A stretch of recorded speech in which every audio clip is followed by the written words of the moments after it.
Salam dari adik-adik Lajar 1 kepada senior sekolah rendah Alasan. Bersama saya, Aziz. Kita terjun dengan beradab. Jom. Kakak janganlah garang sangat. Nanti saya nanya macam mana. Tak kena. Betul beratur kelinting. Janganlah potong barisan. Tahulah kita orang ni kecil. Comel beratur. Comel ke? Bolehlah. Kakak, janganlah asyik tertipu je.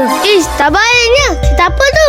Askar Jepun pernah datang sekolah kita. Betul tu. Askar Jepun pernah datang sekolah ni. Diorang naik basikal. Diorang buat apa kat sini? Alah, diorang tempat tanda je. Sekejap je, lepas tu diorang balik lah. Dah, kakak. Kakak jangan jadi macam saya. Sebab apa? Sebab saya comel. Biar je saya seorang je comel. Betul lah tu. Comel lah tu. Kakak.